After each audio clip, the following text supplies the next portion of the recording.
Thank you for tuning in to my podcast, From My Mat to Yours, hosted by yours truly, Kenya Marsh, certified yoga instructor. On last week's episode, I went into some personal experiences as to why I started, and I raised a question as to why you should start practicing yoga, and provided some ways to think what is your true purpose and intent. This week's episode, it's going to be how can you find the right yoga teacher for you. So are you ready to get into some information? Me too. Let's get started.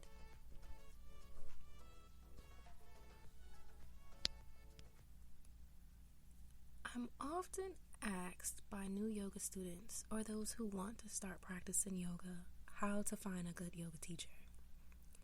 And this goes in cases if you're looking to find the right yoga studio or a private yoga instructor that can come to your house if you have that space. So I'm going to give you some ideas on a technique that can help you filter out which teacher is the right fit for you and your style that you gravitate to. The first thing I want to suggest is, before you start looking for that one, go out there and explore. Try the different styles of yoga first to see which gel for you. Take a gym class, see how it goes in a group setting. You could take a semi-private lesson at a yoga studio if there is one in your town. If not, there are a lot of teachers online, including myself, that offer classes, one-on-ones, mentorships, and so forth. But the key is test out. Sometimes there's some promotions out there where you can take on a free class. That way it will be like a good introduction to see if you both are a right fit for each other. So if you have done that and you kind of have an idea on what style you like, it just didn't gel with you in the right way, so it kind of turned you off from practicing yoga, I want you to try this technique and give it another go, and then see if this helps you find that right teacher. So this technique that I'm referring to, it's called CALM. CALM. And these factors are based on a criteria that your yoga instructor should meet before you continue on with a second class from them.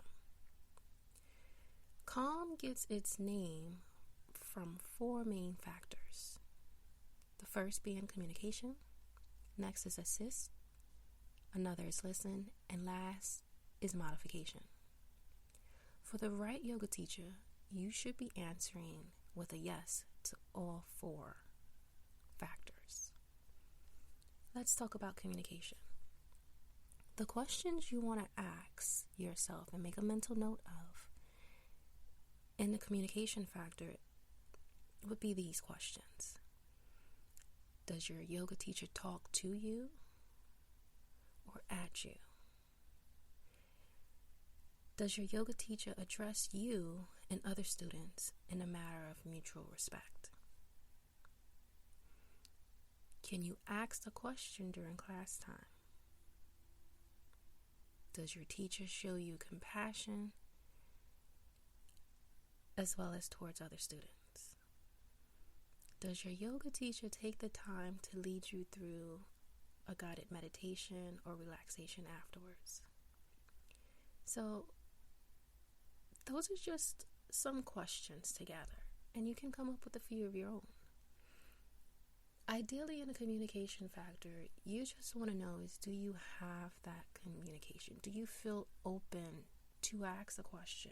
I wouldn't really ask a question during class unless it's during a split after you've done your warm-up and the teacher presents a moment for those questions. There are some cases where a teacher would walk by for assist. You can ask a question then as well. But things you want to look out for is when you're in a class, if you feel that you are alone and you have no clue what you're doing and you're going through the class and you still feel lost, that class may not be for you because there's no vibe, there's no communication between you and said instructor. Now, some instructors may be walking the floor looking out, but you might feel they're being favorable to others compared to yourself, and that may be the case. If that is, I wouldn't recommend going back to that class. I would recommend trying another class. Or, at the end of the class, you can express how you feel in a non-confrontational way, and then maybe the next class, that awareness will actually help that instructor provide you with a better experience the second time around. So that's where the communication goes. If you feel the first time you've completed a class and you feel that there was something missing, sometimes instructors are open for those feedbacks because that can help them better themselves and better the experience for you and others that may feel the same way but are afraid to state that concern. That's another thing you want to keep in mind when it comes to communication. As far as the last question I brought up with if your teacher provides you with a guided meditation or relaxation at the end of the class, depending on that class, you may not get that. So again, gym versus yoga studio. Yoga studios, in most cases, is going to guide you through the whole process, bringing you up, working you out, mellowing you down, and relaxing you to reset. In a gym, it's going to be a different intent. That's where you're just going to be going, and depending on if you take which class you signed up for, you may not get that because that's what you signed up for. So you want to keep that in mind. And that again goes back to last week's episode when I talked about your intent, your why. What are you looking to gain out of it? Once you know your why, you can identify what class you would want to take that will aid you in that why. I just want to touch a little bit on the meditation portion. Meditation and relaxations are major aspects of a yoga practice. There are yoga teachers who just want to get their workout done. Hence, if you're in a gym, you sign up for power yoga, that's all you're going to get.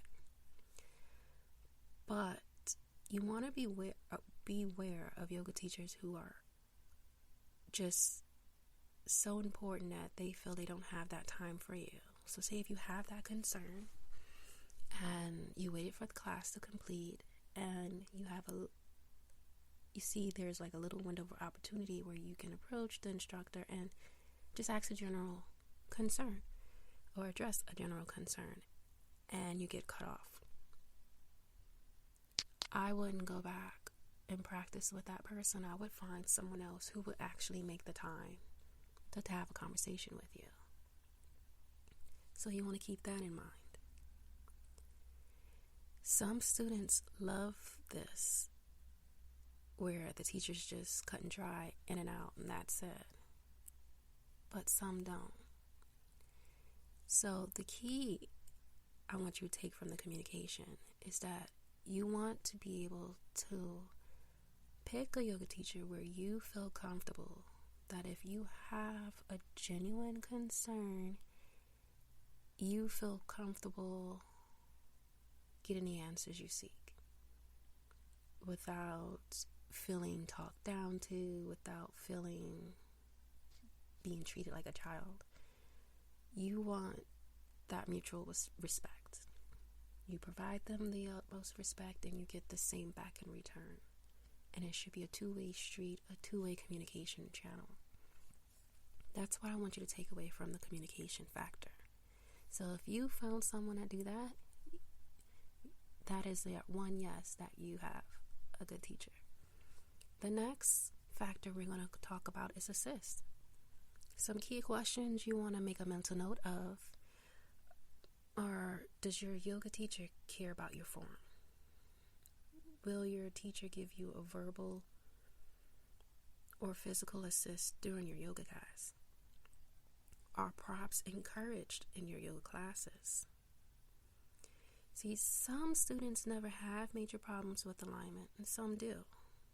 But if your teacher doesn't give verbal cues, what does that tell you? So if you ever taken the class and you've noticed you're just going through the class and you're not even getting something to let you know, okay, make sure when you're doing this, you use your fingertips, avoid overextending so you won't hurt, so on and so on. Those are the verbal cues you want to listen out for, because you have to think, in most cases, you take a yoga class, it's like 30 of you in there, or if you're in a more intimate class, it's like 10 of you. It's only one instructor, so the instructor can't get around to everyone at once. But the verbal cues will be a keynote that everyone can listen to, because we understand yoga is unique for each and every individual. There is no cookie cut way to look in a practice. It's more in how you feel in that practice. But the verbal cues will help you from making some common mistakes as yoga instructors we see. And you want to establish that communication. If they approach you, they have your permission to place a hand on to provide you some assistance. And as long as you're comfortable with that, you let them know. If you're not, you let them know. So that is something as far as what the assisting goes. As you are assisted in your practice, and you're reminded, because sometimes you feel you're mastering this pose mentally, but physically you're not there. And it's not more so of a force, but it's just a slight adjustment. Say, for instance, if you're doing the Warrior One posture, and you feel you have it, let's say we are bending the right knee, you feel your knee is bent, and the teacher will approach you and just make sure it's pointing out and not pointing in. Some cues such as that will help you. Oh yeah, let me slightly adjust my knee outwards and not have it turned in. Or just a simple feet adjustment, just a little slight turn. Just those little cues that we sometimes overlook. We feel we're in it, but we just forgot to follow through.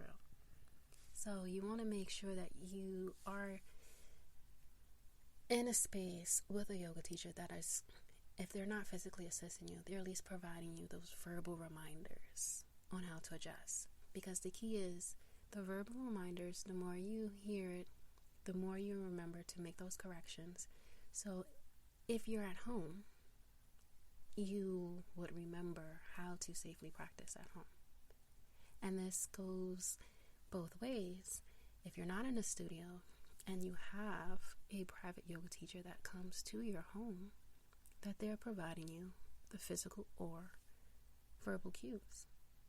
If you don't have access to have a teacher come to you and you are taking a class online, you want to make sure you are taking classes from someone that is definitely providing these verbal lookouts, verbal cues as you're following along how to do it.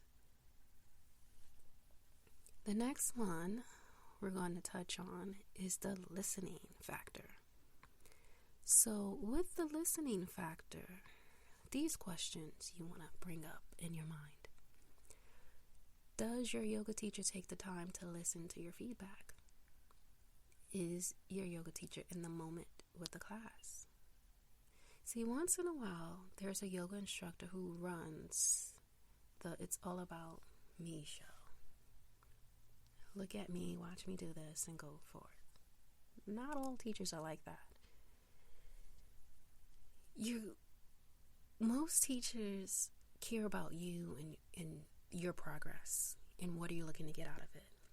Which, a bonus is if you come in or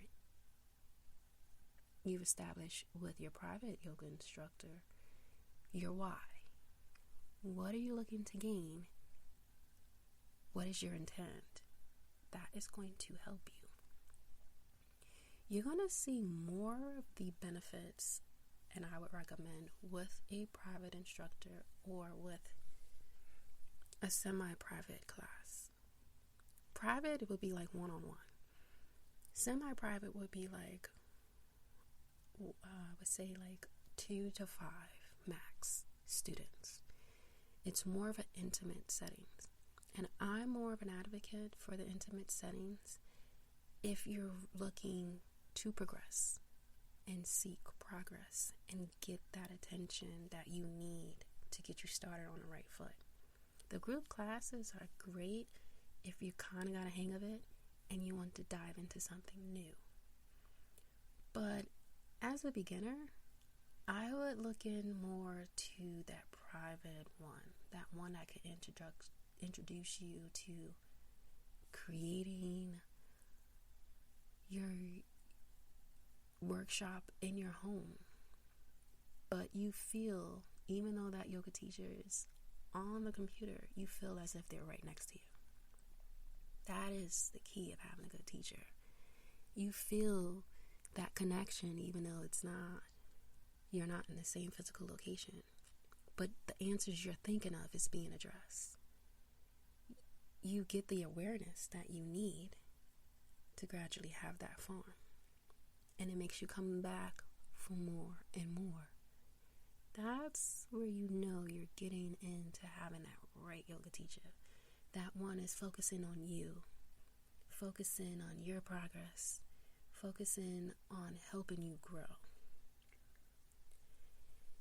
So that is something, and then you have that open line communication, you get the assistance, and you feel that they can listen to your questions, provide you the feedback, and you feel that you can just talk to them about anything. Not necessarily as your therapist, because that's not our role, but you feel comfortable. I'm having a struggle today. I couldn't even roll out my mat. And then they will help you stay motivated and inspired. That's the listening. And that goes to me hand in hand with the communication as well. The last factor I want to address is the modification. Does your teacher allow modification in props? Believe it or not, some teachers may not do that. So if your teacher discourages props, you're probably not in the right place. And that depends, because there's some class props are not needed, maybe. But I know, based on the students that I teach privately, they love having the props because they have troubles going into the full posture. So using the props provides them the confidence that they need. I have students who started out with props who don't need the props, but the props gave them that boost, because I like dealing with my students where they don't believe in themselves. So for me, I love to help build that belief. Change that I can't to that I can. Because I always share my journey with them. I couldn't do half the things I can do now. And I used the props when I needed. Some days I still need it. Some days I don't. But I believed that eventually that I could, so I did. So it's all a belief. And it's having that teacher that can help you see the belief, and to see the proof behind that belief opens up your eyes, and it opens you to a whole new a whole new viewpoint. You have a different perspective. So props is key, and it should be encouraged, because again, we're all unique. we have different body types. We have different body structures to where our yoga poses, even though it looks textbook, it is not, because some people are naturally flexible, some people aren't, some people naturally have hyperextensions and it's not going to injure them, some don't. Some have long arms, some have short arms, some have long torsos and short torsos. So because of these factors and many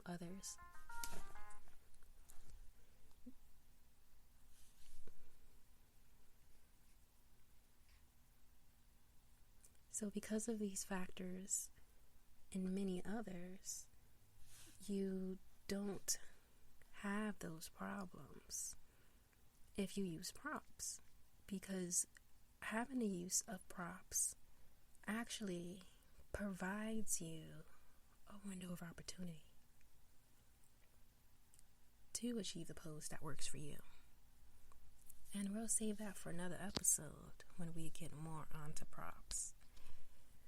But that is something I want you to keep in mind when you are looking for your teacher.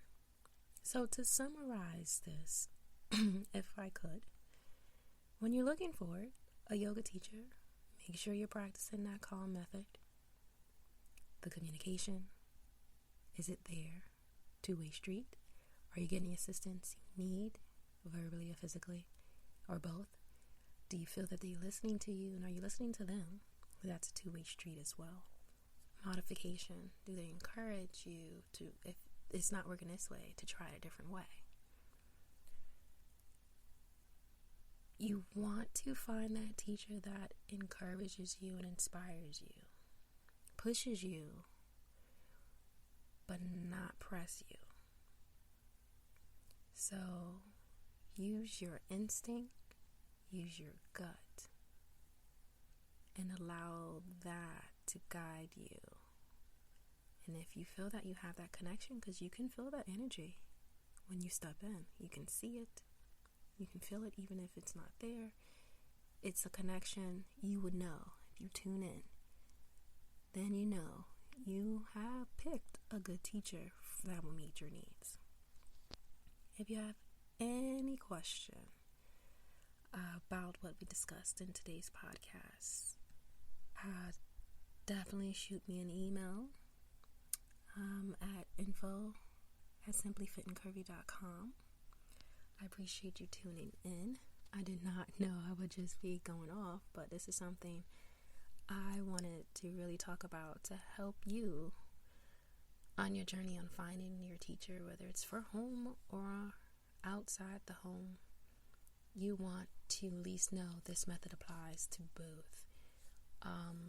Also, I'm looking forward to following some of you or all of you on your social media channels. Just look for me on Instagram at Simply Fit and Curvy Yoga, and I'll send me a direct message, and I'll definitely follow you back so I can encourage you on your journey. And thank you for tuning in to this week's podcast. I hope you have a wonderful and productive week. And tune into next week's episode where I start talking and showing you or explaining how to keep a consistent yoga practice. And that would be all for today. Have a good one.